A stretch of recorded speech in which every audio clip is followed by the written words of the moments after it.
Hey guys, and welcome to the Principles of Fluid Balance. That's maybe a little bit of an elaborate title. Predominantly, what we're going to talk about for the next 70 or so slides. So, yep, you guessed it. Go ahead and put those trays down, recline those seats, maybe unloosen your seatbelt because we may be here for a piece. Um, what we're looking at is we're going to talk a little bit about metabolism, the major fluids in the body, how we're going to talk about electrolytes. We're going to talk about how electrolytes and gases are move in between some spaces in a real basic sort of way. A little bit about how the body's going to compensate for shock, and then what sort of the metabolic and respiratory responses are to being acidotic or alkalotic. Then we'll finally wrap up with some talk about blood transfusions and what to do when a blood transfusion produces a reaction in a patient. So anyway, just sit back, relax, and we'll we'll talk a little bit about the fluids. So one of the first things we need to realize when we're talking about fluid balance is and the principles there is that a lot of it revolves around our cellular metabolism.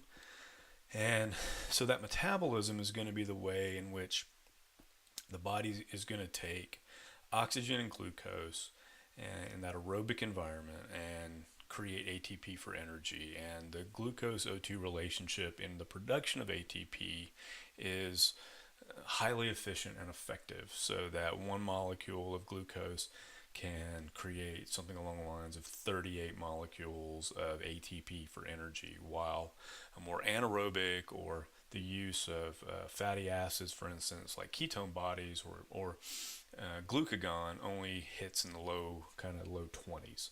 So, in order for cellular metabolism to be most efficient, we need glucose and oxygen. And with that internal environment of the cell, right, and that cellular metabolism, we're always trying to maintain balance within the body, right? And we call that homeostasis. So an example would be, for instance, like polyuria or excessive urine output. So you're like excessive, well, how is that keeping the body in stasis? So that is a response by the body to try to get fluids moving to, for instance, when a diabetic patient is in diabetic ketoacidosis and they've got a lot of this circulating sugar going in the body, right? Too much glucose outside of the cells, it's not getting to where it needs to go. The body will try to urinate and try to expel as much of that as they can. And so this is going to be an example of blood glucose regulation. Now, that polyuria is not super efficient in managing that, right? The most efficient method would be to have insulin and to let that sugar get into the cell, but that's just an example of how the body tries to stay in balance. Um, so water is extremely important, as we all know, in in taking care of the body. As a side note, most studies show or research shows that you should pretty much take in about half an ounce per pound of body weight, or about 50% of your body weight should be consumed in a liter of in water. So for a 200-pound person, roughly 100 liters of 100 ounces of water a day. So the fluid compartments. So 75% of all of total body water, the TBW, right, is in the intercellular compartment. Uh, and that's going to be the fluids inside the cells. And then that 25% is going to be the extracellular, so that's outside. And there's a couple of different compartments of the extracellular environment. So we're going to have, so really it's outside the cells, but inside the circulatory system. So you've got blood plasma. And then we have this interstitial compartment, right? So that's fluid outside the cells, but not in the circulatory system. So we've got this blood plasma, we've got this environment that's outside the cells but not in the circulatory system. So think of like synovial joints, so the joints in your body, your aqueous humor, right, in your tear ducts, for instance, saliva, and your gastric juices. So think about like the last time you were a little bit down on your water or on your hydration, and that you get that real kind of gummy feeling in your mouth, right? So that's kind of where that, when it comes to it, that fluid shift is going to move away from those pieces. Or, for those that indulge, maybe you've had a big night out, you wake up in the morning, your joints hurt, your head hurts, and a lot of that is due to dehydration, due to having a diuretic of say alcohol. Um, since we've been in elementary school, we've always talked about water, and as an educational system, talk about water being the universal solvent. We're always concerned with intake and output, and particularly while we're doing an assessment on patients, right? So, pretty much every patient, every time, at some point in your conversation, if we're able to move that far into an assessment, we should ask about their intake and output. One of the more common ones that that we're pretty good about asking with is that pediatric patient, right? We're interested in how much have they had to drink, and what do their diapers look like, right? Are they having a good frequency of diapers, or are they having just an abnormally small amount of diapers in a given period? So dehydration is going to be a decrease in total body weight, or total body water, excuse me, and we'll kind of hit back on dehydration and overhydration here in a little bit, but we're gonna talk a little bit about electrolytes here in a second. So overhydration is the presence or retention of abnormal increase in body fluid, right? So potentially, you could think about edema as being one of those. There's also the ability to just consume too much water, and that overconsumption of water can lead to overhydration, which basically, think about it kind of diluting your whole system, and that can lead to a whole host of problems. For those that are old enough, you may remember when the Wii, the Nintendo game system, came out, and there were several instances around the country where, in order to win a Wii, you would have to drink a gallon of water and then try to they would see who could hold off the longest without using the restroom. There was actually a death out in California at that time, and it was due to overhydration. So electrolytes are vitally important in these in getting the normal body processes to function. Okay, and so the electrolytes, in a real basic sort of way, are substances that disassociate or break into these charged particles when they're placed in water. And so now we're going to jump back to high school biology or chemistry. So try not to freak out too much. So the atoms, okay, are the smallest particles of an element, and there's three basic parts of an atom. So there's your electron, which is a negative charge. There's your proton, which is a positive charge, and your neutron, right, which are a neutral charge or have no charge. And so those protons and neutrons are going to be in the nucleus of the atom, with the electron on the outside of the atom. Okay. So molecules are going to be combinations or joining of atoms. You have ions, which are just these atoms of a particular substance that are charged or that maintain their charge. Okay. You've got cations, which are they lose one or more electrons, and it becomes positively charged. And then you've got anions, which gain an electron and become negatively charged. Okay, so now we're going to talk just a little bit about the major cations, and these are super important in impulse transmission and everyday body functions. So the first one that comes up, right, is sodium. It's the most prevalent cation, so it has a positive charge in the extracellular fluid. So remember, that's outside the cell, that's your plasma, and that's your interstitial fluid. And remember that extracellular, that's about 25% of the makeup. And this is going to play a major role in regulating the distribution of water throughout the body. And it's super important in the transmission of nervous impulses. So because it's an electrolyte, it's got that charge.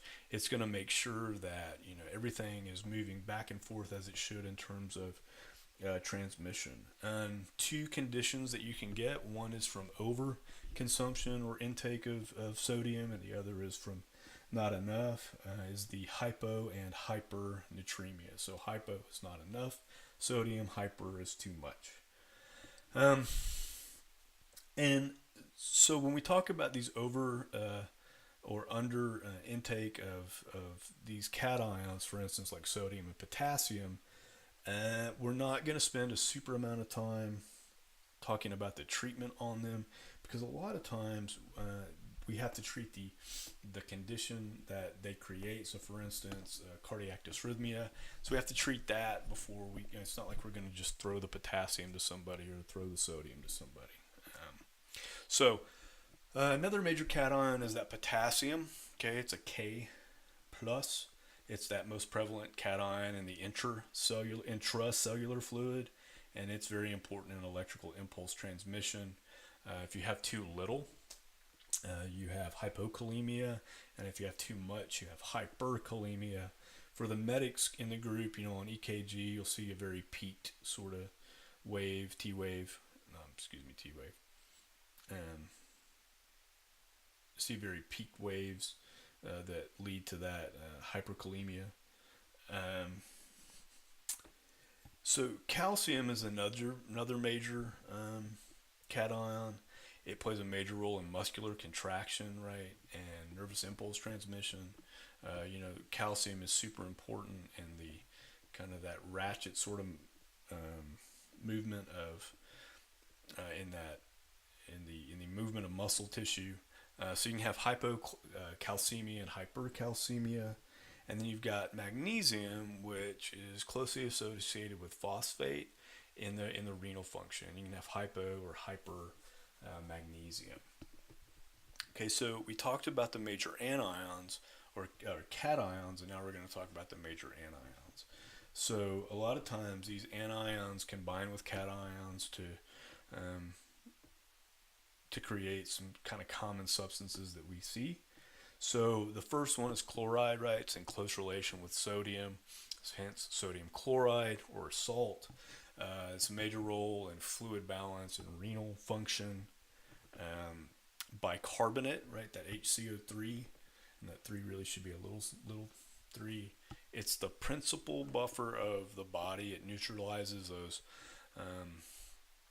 hydrogen ions, which is highly acidic, and also manages other organic acids. So you also have that phosphate anion. It's important in body energy stores. It's closely associated with mag or magnesium in renal function, and it's the primary buffer in the intracellular space. Okay. So now we're going to transition and talk just about the movement of body fluids. So you've got particles and solutions. So the solutes is like the stuff, right? And liquids dissolve solutes in water. So, or liquids dissolve solutes in some sort of to create a solution. So you need some sort of liquid, and solutes are those particles of stuff. And when you put the liquid and the solutes together, it becomes a solution.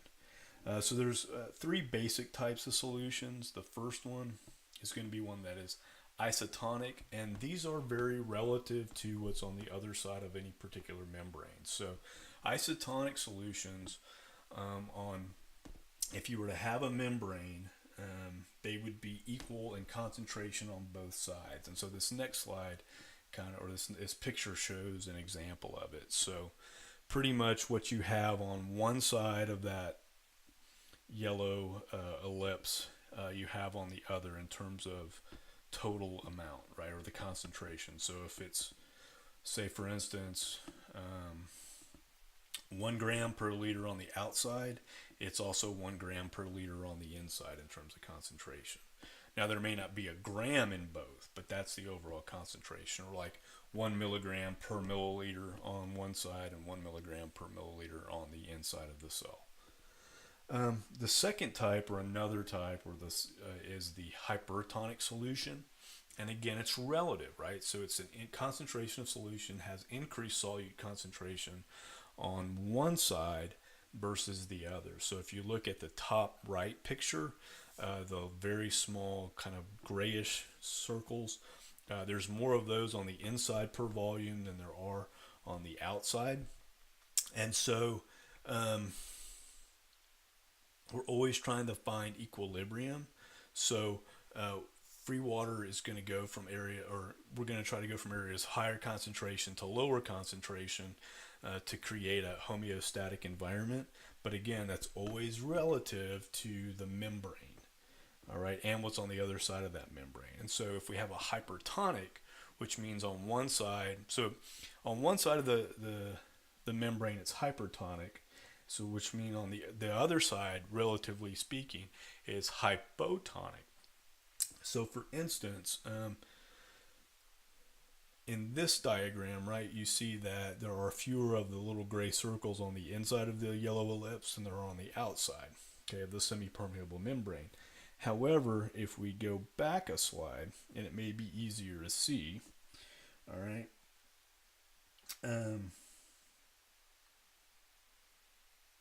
see if I can get this to pull up. So on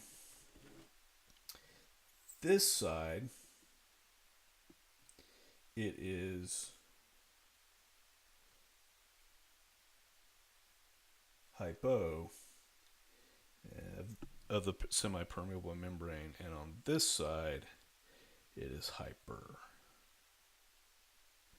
And I am not a very good penman. Okay, so remember, these are always relative. Now, you can't have, if it's isotonic, that means it's going to be equal on both sides. So that's the one where it's not relative.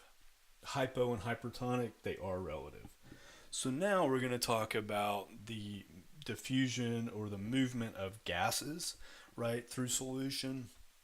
And so the movement of molecules, and it doesn't have to be through solution, right? So if you take the lungs, for instance, it's we have this movement of oxygen and carbon dioxide. So it's the movement of molecules through a membrane from greater concentration to one of lesser. So what we see here is, for instance, we see a cell where there at the time is greater, right? There are 1, 2, 3, 4 carbon dioxide molecules. And so now we're trying to get at least 4 oxygen molecules in, right, to maintain the concentration. And so we would also kind of move out some carbon dioxides as well, right? Because the other piece to this is it has, we're going to move, let me back up a little bit. I think it clouded the issue. So there are fewer oxygens on the left side or the inside of the cell than there are on the right. So we're going to try to get 2 in to try to create a homeostatic environment. Okay. And so again, we may not, but if we're talking about kind of whole numbers here, or whole O2s, we're going to try to make it so that we have a balance. Okay. But total, right, there's 1, 2, 3, 4, 5, 6, 7 O2s, and so we're not going to have an exact balance. And then you're also going to try to have, the body's also going to try to have an equal amount of carbon dioxides, for instance. So diffusion is the movement of molecules, for instance, while osmosis is the movement of the solvent or the liquid through a membrane from an area of higher concentration to a lower concentration. So it's a form of dilution. Okay, and so you got to think that osmosis and diffusion are kind of working hand in hand in a very one hand washes the other, or symbiotic kind of relationship to try to create equilibrium. So, you know, fluid will shift, as will molecules, to try to get stasis. And a lot of times that's going to depend on the membrane itself. Okay, so the membrane may or may not be permeable, say to, if you look at the top of the either one of these, right? Maybe not be permeable to in the lower section, the yellow dots, and in the upper section, the orange dots. So water, but it may be permeable to water, and so water may move over so that you have an equal concentration on both sides of that membrane. And osmosis and diffusion require no energy because basically it's just moving downhill, right? So think of that higher concentration as being the truck at the top of a hill, and you release the parking brake, and then gravity does what it does. Same thing with osmosis. Active transport, though, is going to be the movement of a substance through a cell wall from an area of lesser concentration to one of greater concentration. So think of that sodium-potassium pump, right? That's ever so important.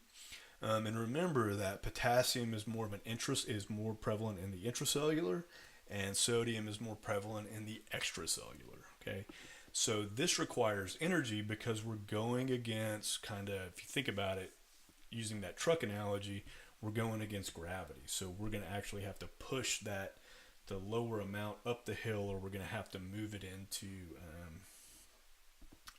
we're going to have to move up kind of that hill to get what the body needs in order for the processes to occur.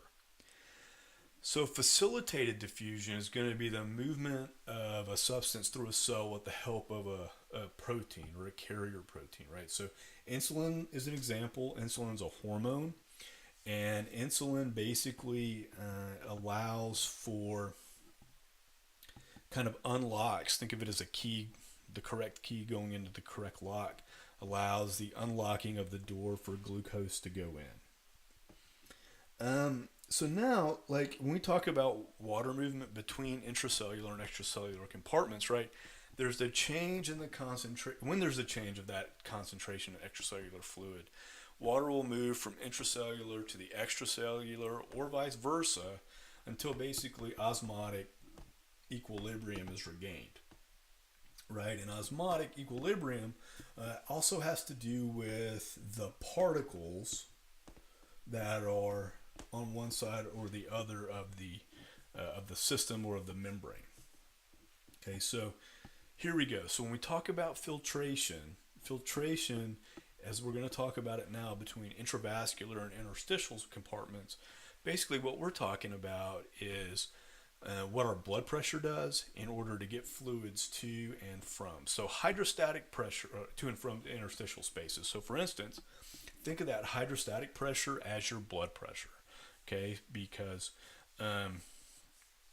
you've got this blood pressure is kind of pushing stuff out, right? It pushes that fluid across that semi-permeable membrane, and then that iocotic force is what pulls back the solution and pulls it back into the vascular space so that it can pump on. So think about, as an example, folks with liver disease tend to have poor protein production, and there's a particular protein that is necessary to create oncotic force, or that is used to draw that fluid back from that interstitial space into the intravascular compartment. Pardon me. And so that fluid, when that protein is not produced by the liver, right, and the liver does a lot of filtering of the blood, that when that doesn't occur, then we tend to stagnate, right? So we have this hydrostatic pressure that pushes it into the interstitial space, but then we don't have that osmotic pressure, those particles, to pull it back into the intravascular space. Okay, so oncotic force is this form of osmotic pressure exerted by large protein particles. Okay, they're called colloids, found in the blood plasma, and that's, those colloids a lot of them are created in the liver, and that's what's going to pull water from that interstitial space across the capillary membrane into the capillaries, and from the capillaries, right, it's going to go to the venules and then the veins and then back to the heart, where it gets all the good stuff put back in it, and then it pumps back out and through hydrostatic pressure or through that ejection fraction or that stroke volume. Right, and remember, for those that have had kind of the more advanced cardiac deal, that peripheral vascular resistance, right? So we push against that, then we have this hydrostatic pressure, which is part of overcoming that PVR, that peripheral vascular resistance, and then blood goes into or fluid goes into the interstitial space. Proteins or that oncotic force pulls it back, and then we've got, we repeat the process again. So, net filtration, which is what we're always looking for, right? That stasis is forces favoring filtration minus forces opposing filtration. So I know the equation looks kind of goofy there, but basically that parentheses after the minus should be gone. So think of it this way. Hydrostatic pressure and oncotic force work with each other. It says against each other, but it really works against one another, so that the total loss from blood plasma across the capillary membrane into the interstitial space is zero. And when it's not zero, then what happens is we have that fluid stagnation in the interstitial space, which we commonly refer to as edema. Now, that's not the only cause of edema, but that is one cause of edema. So now we're going to switch gears a little bit and talk about the body's response to compensated shock. Okay, so this still has to do with fluids. Okay, but now we're going to kind of change the way that in the way that we're dealing with fluids and how the body works with itself to create that homeostatic or moves towards homeostasis in that environment. So the body's response to compensated shock revolves around a couple of different mechanisms, but one of which is that the baroreceptors detect a decrease in arterial blood pressure, right? And one of the main baroreceptors is in that aortic arch, okay, of the heart, or that leads to the heart. And so the sympathetic nervous system kicks in. So we've got a couple of different mechanisms or parts of the body that are going to kick in to manage this. So the first piece is going to be that sympathetic nervous system, right? It's going to increase heart rate, increase force of contractions and blood vessel constriction, right? So we're trying to increase the amount of good stuff, the oxygen-rich blood and nutrients that are getting to tissues, and we're trying to get those byproducts or the wasteful product, carbon dioxide and metabolic waste, back through the system so that we can, again, maintain that homeostatic environment. So, so this deals with, remember that shock involves one of three components, okay? So it's either a pump problem, a volume problem, or a container problem. So in this, we're dealing with one of the three, right? So if the heart's not pumping effectively and efficiently, the body detects the change in arterial blood pressure. If there's not enough volume, so there's not enough blood because we're bleeding, we can't maintain an adequate pressure, and so the baroreceptors detect that.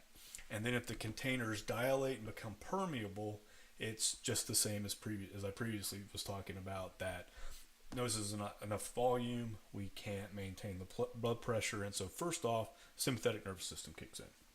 Okay, so once the sympathetic nervous system has kicked in, right, then there's a couple other parts that are going to kick in as well. So one of them is that renin-angiotensin system. So renin is this enzyme that's in the kidneys and it gets released, and it acts on blood plasma protein to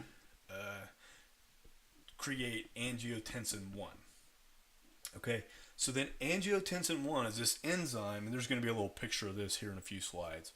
It's converted to angiotensin 2 by a lung enzyme called the angiotensin converting enzyme. So an ACE,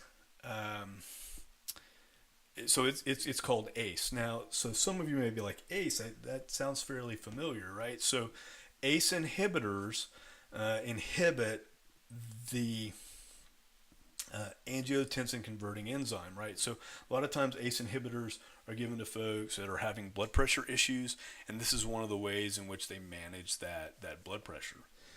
So excuse me. So When angiotensin 2 is released or created, that's going to cause further constriction of the blood vessels. And the adrenal gland is going to stimulate and produce aldosterone, which is going to cause kidneys to reabsorb sodium um, into the intravascular space. Okay, and that's going to help increase volume. Okay, so here's a little picture of what's going on here. So look, um, so you've got this blood pressure falls, and the kidneys say, "Hey, I better release some angiotensin, some renin."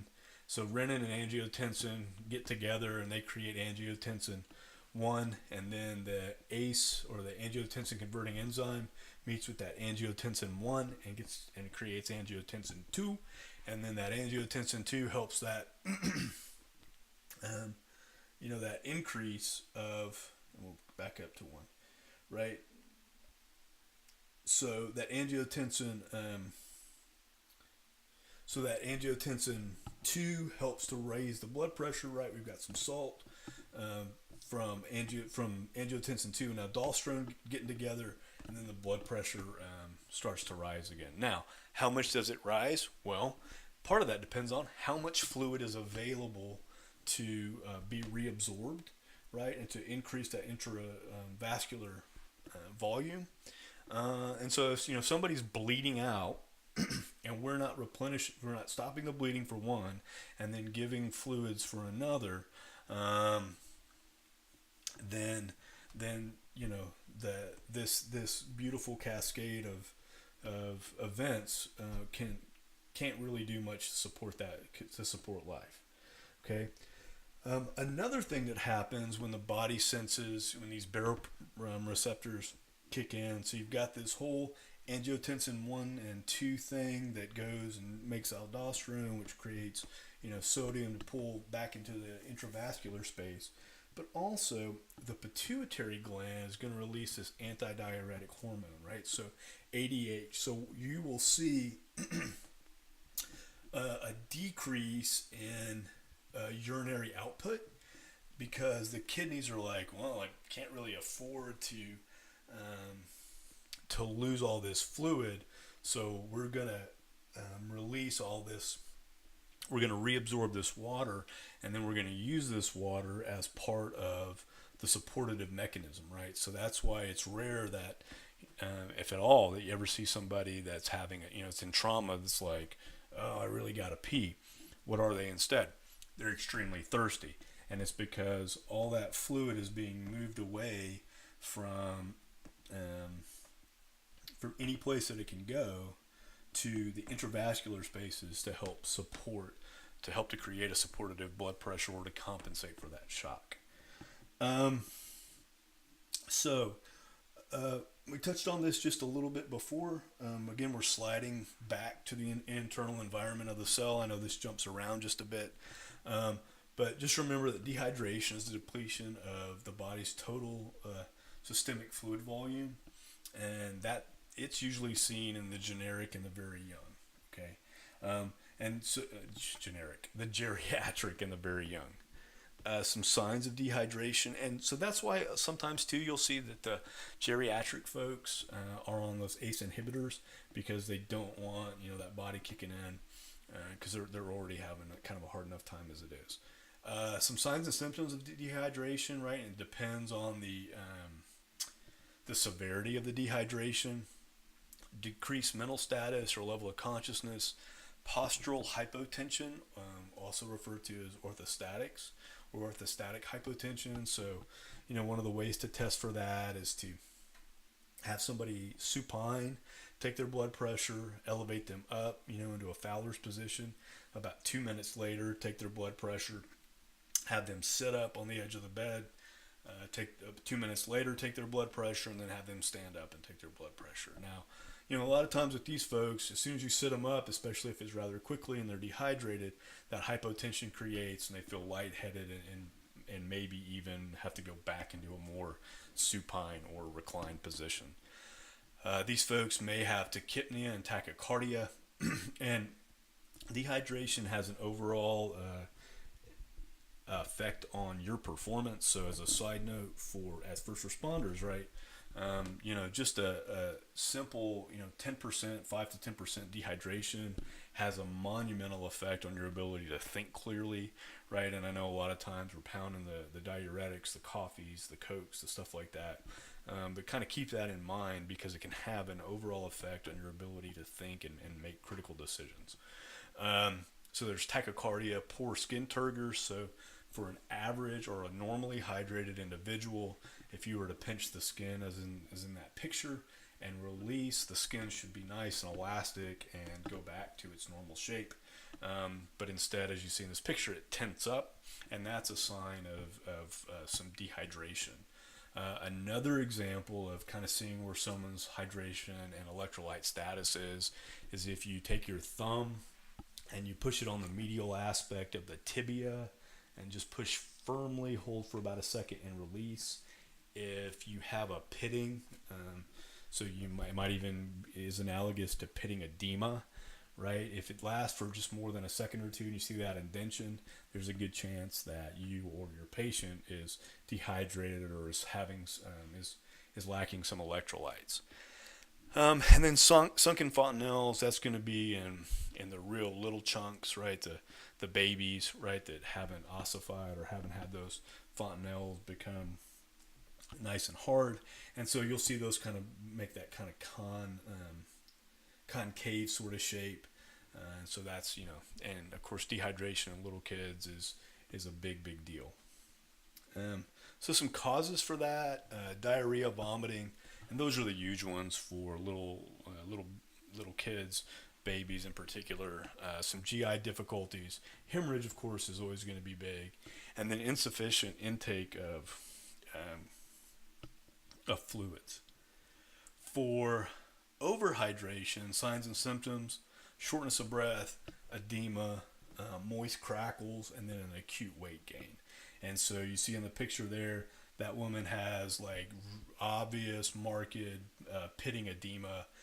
Some folks out there may have seen folks that are so fluid filled, it's particularly in that in the lower extremities, that they actually have weeping of fluid out of the skin, right? So you push on them and it actually comes out. Sometimes it even trickles or even mildly sprays out.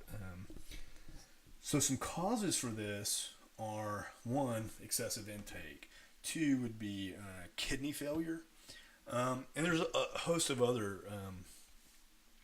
reasons, right? The one is like they're drinking a bunch, they've got some kidney failure going on, they have poor oncotic force, and stuff's just sort of hanging out there, and so fluid just continues to accumulate. They have poor circulation, accumulate in those peripheral tissues, and then before you know it, they've got huge cankles.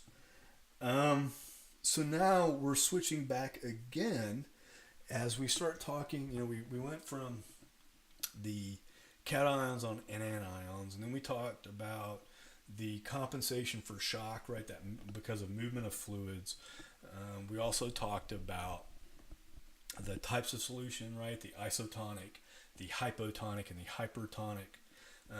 And we've now concluded with talking about dehydration and overhydration. So now we're going to move into this acid-base balance piece, right? So in some of those, when we talked about the anions, right, we talked about the bicarbonate ion, and we also talked about the phosphate ion, and these start coming into play, particularly when we start talking about acid-base balance. All right, so an acid is going to be defined as any molecule that gives up a hydrogen ion. And a base, or something that is alkaline, is going to accept that hydrogen ion. So the acidity is going to be defined by the amount of hydrogen found in the solution. And so remember, the pH scale is on a scale of 1 to 14, with 1 being the most acidic, 7 being neutral, and then 14 being very alkalytic. And the normal pH for the body is 7.35 to 7.45, and a shift of 0.4 in either direction will result in some cell dysfunction and possibly even death. Okay, so now acidosis is going to be defined when the blood pH falls below 7.35. How are we going to know that? Well, I'm going to give you a couple of signs and symptoms here in a little bit, but it's not like we're going to get out the old blood acid reader and prick him in the finger and be like, oh my goodness. But do know that when patients start getting acidotic, they have a depression of the sympathetic transmission to the CNS. So think about that diabetic ketoacidosis patient, right? Now, you're like, but hey, Lloyd, in that sympathetic nervous system, that response is to be tachycardic, but you're saying it's depressed. Yes, eventually, right? So even that diabetic ketoacidosis patient, they're going to be tachycardic for a piece. Okay? So you've got acidosis and you've got alkalosis, and that's when the CNS and nerves become hyperexcitable, leads to extreme nervousness, muscle spasms, which can lead to death. Okay? So in order for the body to manage both acidosis and alkalosis, we need buffers. And a buffer is a compound that can repeatedly neutralize acids or bases, acids or alkalines, to prevent pH levels from getting outside of that 7.35 to 7.45 range, right? And we know that anything greater than a 0.4 shift either way, so 7.31 and 7.39 can be really big. And so it's this constant working of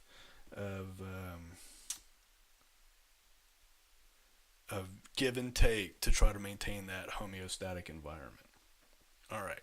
So circulating bicarbonate buffer, okay, holds and neutralizes that excess acid. It's found in both the intracellular and extracellular fluids, so it's found pretty much in 100% of the fluids, and it's the fastest acting of the buffer system. It's not the first acting, it's just the fastest acting. Okay, so a lot of times that respiratory component, right, the respiratory system is really one of the first pieces of buffer system that kicks in. And then you have the bicarbonate buffer system, which is the fastest in reducing either that acidosis or that alkalosis. Okay, so the respiratory component is going to rid the body of that excess hydrogen ion by creating water and carbon dioxide. And so the main reason for breathing is to maintain the circulating levels of carbon dioxide in the blood, right? So we'll check out the body's response here below. But basically, in the buffer system, right, you've got the bicarbonate system, you've got this respiratory component, and then here in a second we'll see we've got this renal component. But remember that for most folks, our stimulation to breathe is based on the pH of our blood, right? Those chemoreceptors detect that. So the renal system is going to be the slowest to respond. It can take several hours or days. So think about diabetic ketoacidosis, right? So you've got this big buildup of ketone bodies in the due to the body moving to a fat-based metabolism, and so you got all this sugar floating around. It takes several hours to kind of move to that. You've got all these acids building up in the body. You've got all this excess sugar building up in the body, and so the renal system is just going to be like, well, we got to get rid of this stuff. So, these folks, a lot of times the HHNKers and the DKAers, they excrete a lot of urine out, and because of that, they also become dehydrated. Okay, so we're going to take a break, and please look out for the next set of slides or the next video presentation in the class, and it'll be labeled compensatory mechanisms, and we'll pick up there.